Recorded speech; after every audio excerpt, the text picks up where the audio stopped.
Hello students, my name is Dr. Ravi Bogna.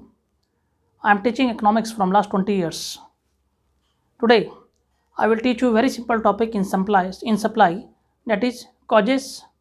What are the causes of increasing supply and what are the causes of decreasing supply?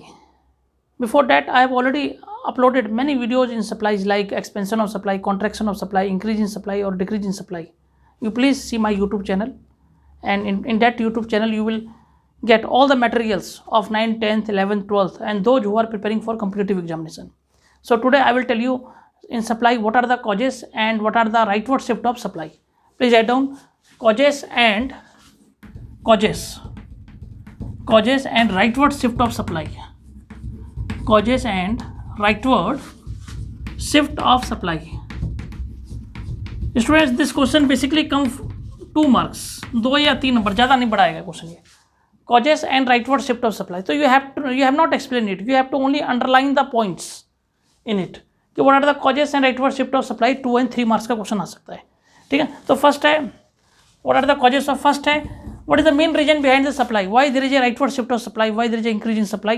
पहला है improve in technique of production. Improve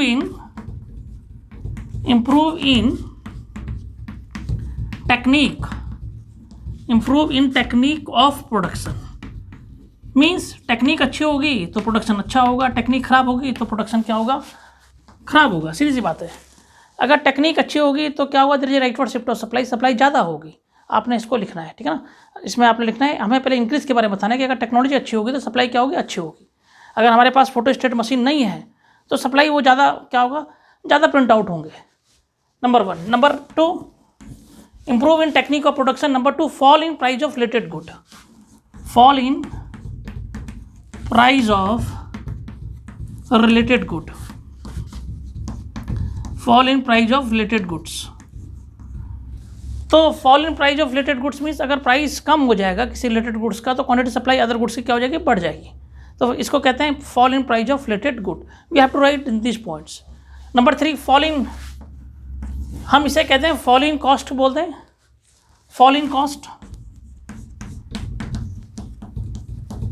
अगर fall in cost means cost of production अगर कम होगा, cost of production कम होगा तो क्या होगा, प्रोड्यूसर को प्रॉफिट ज़्यादा होगा और वो ज़्यादा क्वांटिटी सप्लाई प्रोड्यूस करेगा. That is known as fall in cost. Cost of production will be less then producer will produce more goods and services. बस आपने इतने लिखना है fall in cost.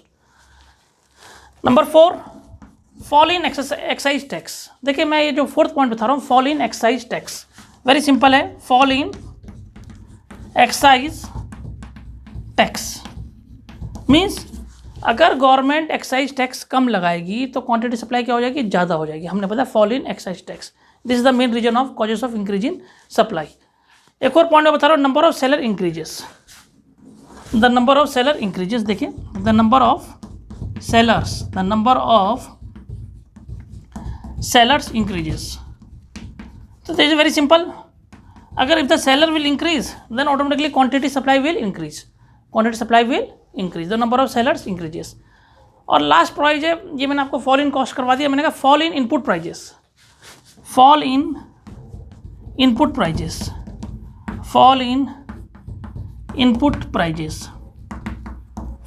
Prices means जो रॉ मटेरियल हम ले रहे हैं, जो raw material goods and service ले रहे हैं उसके इनपुट प्राइस अगर कम होगा तो प्रोड्यूसर को ज़्यादा फायदा होगा और प्रोड्यूसर क्या करेगा, क्वांटिटी सप्लाई ज़्यादा करेगा. तो एक बार दोबारा समझ लीजिए स्टूडेंट्स, बड़ा सिंपल है. If there is a new technology then quantity supply will be more. Fall in price of related goods, अगर प्राइस रिलेटेड गुड्स का कम होगा तो क्वांटिटी सप्लाई क्या हो जाएगी, ज़्यादा हो जाएगी. Fall in cost of production कम होगा, लागत कम होगी तो प्रोड्यूसर उसे ज़्यादा प्रोड्यूस करेगा और क्वांटिटी सप्लाई क्या होगी, ज़्यादा हो जाएगी. फॉल इन एक्साइज टैक्स, अगर एक्साइज टैक्स कम होगा, गवर्नमेंट एक्साइज टैक्स कम लगाएगी तो क्वांटिटी सप्लाई क्या हो जाएगी, ज़्यादा हो जाएगी. नंबर ऑफ सेलर इंक्रीज, बड़ा आसान है. सेलर बढ़ेंगे तो क्वांटिटी सप्लाई भी क्या होगी, बढ़ेगी. Very simple topic. Fall in input price, अगर हम जो रॉ मटेरियल ले रहे हैं, जो मशीन्स ले रहे हैं, लेबर ले रहे हैं, अगर वो सस्ते मिलेंगे तो हमें प्रोडक्शन भी ज़्यादा होगा और क्वांटिटी सप्लाई भी क्या होगी, ज़्यादा होगी. तो this is the main reason. What are the causes and rightward shift of supply. Next question में इसी में करा रहा हूँ, what are the causes and leftward shift of supply. तो यहाँ पे लिख रहा हूँ leftward shift of supply. Leftward shift of supply, ये भी 2 और 3 मार्क्स का आएगा क्वेश्चन. तो आपने इसमें लिखना क्या है, इसमें कुछ नहीं करना, थोड़ा सा आपने लैंग्वेज चेंज कर देना, बाकी वही क्वेश्चन आंसर इसका वैसे ही रहेगा। आपने इसमें कैसे लिखना है, फर्स्ट पॉइंट मैं आपको समझाने जा रहा हूँ, सेम पॉइंट से बस थोड़ा सा चेंज है। देखिए technique of production becoming obsolete, भाई causes and leftward shift of supply का कह रहे हैं, जो टेक्निक्स है हम इसमें हम ये कह देंगे technique of production, technique of production obsolete, ठीक है ना। मीन्स कहने का मतलब ये है कि अगर टेक्निक हमारी आउटडेटेड होगी तो प्रोडक्शन में क्या होगा स्टूडेंट्स, लेस होगा, प्रोडक्शन में क्या होगा, लेस होगा। सेकेंड पॉइंट है rise in price of related good, rise in price of related good. अगर प्राइस रिलेटेड गुड्स का बढ़ जाएगा तो क्या होगा, क्वांटिटी सप्लाई क्या हो जाएगी, कम हो जाएगी। Rise in price of related goods, ठीक है, rise in price of related goods. Next point, rise in cost.